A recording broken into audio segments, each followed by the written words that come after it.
Hello everyone. बेटा exam बहुत पास आ चुका है। बहुत सारे बच्चे बहुत ज्यादा डरे हुए हैं, अंदर से एंजाइटी होने लगी है। रिजल्ट उनको सामने दिखने लगा है, ऐसा उन्हें फील हो रहा है और डर के उन्होंने कुछ ऐसी बड़ी मिस्टेक्स करनी स्टार्ट कर दी है जो उन्हें नहीं करनी चाहिए थी। बिल्कुल सही, नहीं करनी चाहिए थी। इस सेशन को आप बहुत ध्यान से देखना। मैं अगर अपनी बात आपको समझा ले गया सही से तो आप कहीं ना कहीं आप इस बात से श्योर हो जाओगे कि यार मैं जो मेहनत कर रहा हूं उसका मुझे रियल एफर्ट या रियल फल मुझे एग्जाम वाले दिन मिलेगा। Yes yes yes.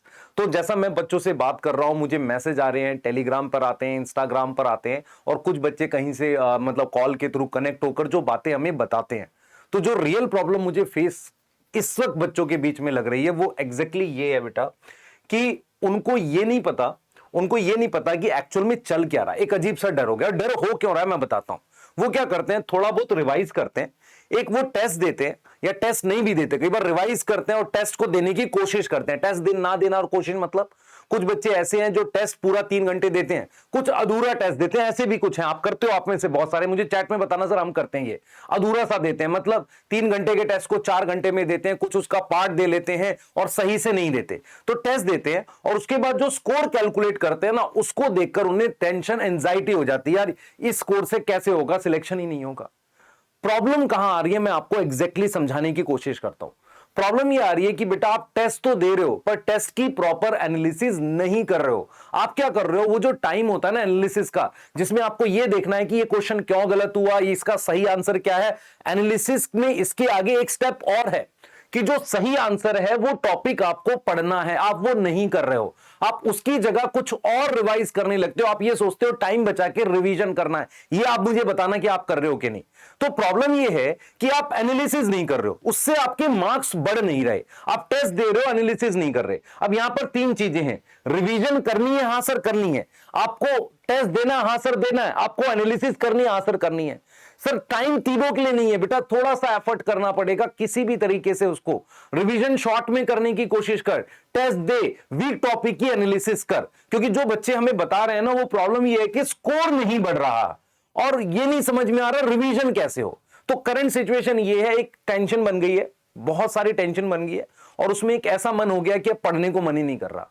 यहां पर भी 2 कैटेगरी के बच्चे हैं, एक जिन्होंने सारा पढ़ लिया है, एक वो भी है जिन्होंने अभी नहीं पढ़ा पर फिर भी मन नहीं कर रहा, क्योंकि वो बार बार जब टेस्ट दे रहे तो अपने मार्क्स देखकर उनको अजीब सा लग रहा है। और कुछ ऐसे हैं उनको यार लग रहा है यार हो तो गया सारा, अब और ज्यादा पैसिवनेस आ गई है। यस, तो मैं आपको ये क्लियर कर देता हूं बेटा, अगर आप ज्यादा टेस्ट दोगे और साथ में एनालिसिस करोगे तो आपको इंप्रूवमेंट दिखेगी, इसमें कोई डाउट नहीं है। इस प्रोसेस में गड़बड़ नहीं है, गड़बड़ तेरे में है इंप्लीमेंटेशन जो तू कर रहा है। अभी भी जो तेरे पास 14, 15, 17 दिन है, तो ये काम कर, हो जाएगा। अब कुछ बच्चे कहेंगे सर ये तो हमें पता, आप नया क्या बता रहे हो। मैं बता रहा हूं एग्जैक्टली तो क्या करेगा। तुझे जो एंजाइटी जो टेंशन हो रही है उसका एक रास्ता और है बेटा कि तू सोना कम कर चुका नहीं, कम से कम 6 घंटे सो और 1 घंटा ऐसा रख जिसमें दिमाग में पढ़ाई के बारे में ना सोचकर कुछ तो नॉर्मल, मतलब अपने दिमाग को रिलैक्स कर रहा हो। मतलब तू दिमाग में पढ़ाई को लेकर ना चलते हुए थोड़ा सा घूम ले, इधर उधर कर ले। तो 6 घंटे सो, 1 घंटे रिलैक्स कर, इससे तेरी एफिशिएंसी बढ़ी रहेगी। तो प्रॉब्लम तेरे को समझ में आ रही है कि अभी मेरे को जो माहौल नजर आ रहा है वो यही है, तुम रिवाइज भी नहीं कर रहे, सीधे टेस्ट दे रहे हो। कई बार टेस्ट ठीक से दे नहीं रहे हो, अगर रिवीजन भी कर रहे हो, टेस्ट भी दे रहे हो, तो उसका एनालिसिस नहीं कर रहे हो। अगर ये तीनों चीजें तुम सही से कर ले जाओगे तो हो जाएगा। अब क्या होता है बेटा, अब जो माहौल बन गया ना, बच्चा देखो क्या डिसाइड करता है, मैं आपको बता देता हूं। आप क्या करते हो, आप में से बहुत सारे बच्चे सोर्स बदल देते हो रिवीजन का, या रिवीजन ठीक नहीं हो रही, ऐसे करते हैं वैसे करते हैं। नहीं भाई, जिस सोर्स से कर रहा था उसको मल्टीपल टाइम कर। यस यस यस, ज्यादा से ज्यादा तू क्या कर सकता है, उसी सोर्स का अगर कंप्रेस वर्जन है, जैसे हम लोग स्मार्ट वन शॉट में 2 घंटे में 2 चैप्टर करा दिया, उसके नोट्स को लिख लेना 10 बार भाई, वही तो तेरे मेन नोट्स में था। तो तू सोर्स मत बदल कि आज फिर एनसीईआरटी उठा ली, फिर किसी टेलीग्राम ग्रुप में तेरे को शॉर्ट नोट मिल गए बढ़िया डिजाइन वाले, वो करने लग गया। सोर्स मत बदल, फंस जाएगा। दूसरी बड़ी मिस्टेक जो तू करेगा, तू ऑर्डर चेंज कर रहा है टेस्ट का, कभी फिजिक्स दे रहा है, कभी केमिस्ट्री दे रहा है, कभी बायो दे रहा है। बेटा रिवीजन पूरी कर, फिक्स कर दे जो ऑर्डर है अभी, क्योंकि तू एग्जाम में ऑर्डर नहीं बदल सकता। अगर तुझे बायो पहले करनी है तो बायो पहले कर। आप में से बहुत सारे बच्चे सिलेक्ट इस वजह से नहीं होते कि स्टार्टिंग से बायो पहले अटेम्प्ट कर रहे थे, बाद में उन्होंने एग्जाम वाले दिन स्पेशल, मतलब कहते हैं ना तूफानी करते हैं, उस दिन फिजिक्स अटेम्प्ट कर ली। ये वाली मिस्टेक नहीं करनी। तो ऑर्डर नहीं बदलना, दूसरा आपने सोर्स नहीं बदलना। तीसरी सबसे बड़ी मिस्टेक जो अब बच्चे करना स्टार्ट कर देंगे, यार मैं अब टेस्ट देना बंद कर देता हूं, अब सिर्फ रिवीजन करता हूं। ऐसे बहुत सारे मैसेजेस आने स्टार्ट हो गए और आ रहे हैं। मैं क्लियर कर देता हूं, ये तीनों मिस्टेक मत करो। सोर्स फिक्स रखो, ऑर्डर फिक्स रखो, और तीसरा टेस्ट देना है। टेस्ट के 3 स्टेप हैं, पहला रिवीजन, दूसरा टेस्ट, तीसरा एनालिसिस। स्कोर उसका स्टेप नहीं है, स्कोर भूल जा, अपने आप दिखता रहेगा। सर कितने टेस्ट दें, कितने दिन बचे हैं? 17, तो 17 देना है तुझे। रिवीजन भी साथ के साथ करनी है बेटा, उतने टेस्ट देने हैं हर हालत में। यस यस यस, ठीक है। हमारा सपोर्ट क्या है बेटा? अगर आप तो हमारे सपोर्ट की बात करेगा, हमने मोर देन 20 टेस्ट तुझे ऑलरेडी दे दिए हैं। 10 टेलीग्राम पे फ्री जा रहे हैं पीडीएफ की फॉर्म में, और 10 तेरे को ऐप में मिल रहे हैं प्रॉपरली। उनमें से 4 या 5 के वीडियो सॉल्यूशन भी हम दे चुके हैं। तो वो 20 टेस्ट तो तेरे को हमने दिए हैं, उसको सॉल्व कर ले। उसके अलावा फास्ट रिवीजन के लिए आप तो सोच हम कितनी स्पेशल तरीके से हमने बेटा लगभग मुझे याद है 20, 22 या 23 के आसपास स्मार्ट वन शॉट स्टार्ट किए थे। आज उसको हम लगभग खत्म कर चुके हैं, 95% तक खत्म कर चुके हैं। इतने कम समय में आपको हमने सारा सिलेबस करा दिया। तो ये हमारा एफर्ट है, हमारा पूरा एफर्ट है आपके लिए। तो हम और भी चीजें प्लान कर रहे हैं। मैं कोई बहुत स्पेशल चीज लेकर आ रहा हूं, ट्राई कर रहा हूं। अगर वो आपको सही लगेगी तो आप उसे करोगे, आपको फायदा होगा। यस यस यस, वो मैं बताऊंगा क्या है। दूसरा बेटा, हम 24 अप्रैल को एक नीट रेप्लिका टेस्ट करा रहे हैं। जो भी बच्चे जानते हैं कि सर अपने क्वेश्चन खुद बनाते हैं, नीट रेप्लिका टेस्ट में आपको नीट की रियल फील आने वाली है। क्यों हम इसको अलग अलग डेट पे नहीं कर रहे, रीजन बताता हूं। नीट 5 मई को है। नीट एक सिंगल डे का एग्जाम है, उसी 3 घंटे 20 मिनट में आपकी सारी किस्मत तय हो जाएगी। तो क्यों ना हम 24 तारीख को एक ऐसा टेस्ट लिखें, 24 तारीख को एक सिंगल ऐसा टेस्ट लिखें जो नीट से पहले हो। हम इसको 29 को क्यों नहीं लिख रहे?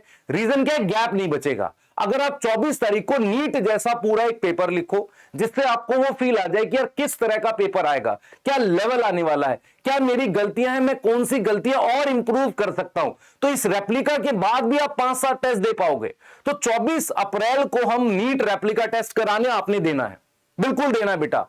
ऑनलाइन ऑफलाइन दोनों मोड में करा रहे हैं। यस, तो आपने टेस्ट देते रहना है। हम एक स्पेशल टेस्ट इसलिए करा रहे हैं ताकि आपको कॉन्फिडेंस आए। सर अगर स्कोर कम आ गया, बेटा मेरी बात सुन, 5 मई को कम आएगा तो कुछ कर नहीं पाएगा, लेकिन 24 अप्रैल को अगर कुछ कम आएगा तो उस पर्टिकुलर पार्ट को तो इंप्रूव कर सकता है। मान ले फिजिक्स में स्कोर कम है, तो फिजिक्स के तू ज्यादा टेस्ट दे लियो, वो भी हम तेरे को अरेंज कर देंगे। Yes yes, subject wise arrange कर देंगे। अब इसके साथ बेटा मैं आपको बता देता हूं कुछ डिटेल। नीट रेप्लिका की डेट जो हमने रखी है वो 24 अप्रैल को रखी है। पहले हम इसको सिर्फ ऑफलाइन कराने वाले थे, लेकिन हम इसे ऑनलाइन और ऑफलाइन दोनों कराएंगे। पर ऑफलाइन में ये सिर्फ सेंटर्स पे हो सकता है। हमारे वेदांतु लर्निंग सेंटर जो है सिर्फ उन्हीं पे हो सकता है, जैसे पटना में है, जनकपुरी में है, और भी हमारे सेंटर से वहां हम इन्हें करा सकते हैं। तो आपको क्या करना है बेटा, वहां के लिए रजिस्टर कर लेना है, ऑफलाइन के लिए प्रॉपर तरीके से, ऑनलाइन के लिए भी रजिस्टर करना है, दोनों के लिए करना है। पर ऑफलाइन में बेटा सीट कम है, हम 22 के आसपास इसका रजिस्ट्रेशन बंद कर देंगे ऑफलाइन का, और ऑनलाइन का भी लगभग उसके, क्योंकि हमें पूरी प्रिपरेशन करनी पड़ेगी। हम एक तरह का पीडीएफ की फॉर्म में आपको एडमिट कार्ड भी भेज देंगे, तो उसके लिए हमें 22 तक इसकी रजिस्ट्रेशन क्लोज करनी पड़ेगी। तो आपको ध्यान रखना है कि इसको रजिस्टर कर लें, ठीक है। लिंक आपको मिल जाएगा। पेपर का लेवल बिल्कुल नीट 2020 जो है उससे लेकर 23 के बीच का बनाएंगे। 2018 वाला मुश्किल आया था, वैसा नहीं बनाएंगे। पेपर की एनालिसिस हम वीक एरिया आपको खुद से उसमें से देखना है, जो गलत हुए वो आपके कौन से वीक एरिया, वहां से आपको पता चल जाएगा। आंसर की हम प्रॉपर रिलीज करेंगे, स्कोर रिलीज करेंगे। यस, और आप कैसे कर सकते हो बेटा इस टेस्ट को, आपको लिंक दे रखा है, वहां से रजिस्टर करो। मैं बार बार बोल रहा हूं बेटा, ये वीडियो जो मैं बता रहा हूं, इन 3 मिस्टेक्स को ध्यान रखना। जिस बच्चे ने ये सोच लिया ना कि यार टेस्ट देना बंद कर दूं और मैं इंप्रूव हो जाऊंगा, बेटा नहीं होगा। टेस्ट देते रहेगा तो उस दिन तेरा टेस्ट एक अच्छा टेस्ट हो जाएगा। और इसीलिए हम 24 अप्रैल को एक स्पेशल सॉल्यूशन के साथ आए कि यार उस दिन पेपर आपको कराना है। पॉइंट क्या है, पेपर सब लोग करा सकते हैं, पेपर बना कौन रहा है? आप इस चीज को समझते हो कि अगर पेपर हम खुद बना रहे हैं तो हमसे ज्यादा चीजों को कोई एनालाइज नहीं कर सकता। यस, तो मैं उम्मीद करूंगा बेटा आप इस टेस्ट के लिए प्रॉपर रजिस्टर कर लेंगे, 24 अप्रैल को है, ठीक है, 2 से 5:20 है, क्वालिटी प्रॉपर तरीके से मेंटेन करेंगे, ठीक है। तो लिंक आपको दिया हुआ है डिस्क्रिप्शन में, इस लिंक को फिल कर लो, ठीक है, और टेस्ट दो। और जो मैंने 3 मिस्टेक बताई, पहला सोर्स नहीं बदलेंगे, दूसरा टेस्ट का ऑर्डर नहीं बदलेंगे, तीसरा ये कोई नहीं सोचेगा कि अब टेस्ट देना बंद करता हूं, सिर्फ रिवीजन करता हूं। स्कोर चाहे 200 आ रहा हो, चाहे 500 आ रहा हो, चाहे 600 आ रहा हो, कुछ ऐसे हैं 650 वाले रिलैक्स है, नहीं, रिलैक्स नहीं करना, टेस्ट देते रहो, एफर्ट इंक्रीज करो। अब इस सेशन से आपको कितना फायदा हुआ प्लीज बताइएगा। और दूसरी चीज, आपको हमसे और क्या एक्सपेक्टेशन है? आप चाहते हो कि सर आप लाइव आ जाओ, एक बार बात करते हैं, वो भी कर लेंगे। जो भी एक्सपेक्टेशन है उसे चैट में लिखो ताकि हम उस बात को कंप्लीट कर सकें। मिलते हैं बेटा जल्दी। और मैंने जो बोला है ना, आपको कुछ स्पेशल ला रहा हूं आपके लिए, ताकि इन दिनों में, क्या बहुत बड़ा मैराथन नहीं, कुछ ऐसा है जिससे आपकी कुछ फास्ट रिवीजन हो सके। एक एफर्ट है हमारा, ठीक है, क्योंकि हम लोग बेटा आपके लिए खड़े हैं यहां पर, घंटों पढ़ाएंगे, पूरी मेहनत करेंगे, है ना। आप सिलेक्ट हो जाओ, ठीक है बेटा, मिलते हैं जल्दी, बाय।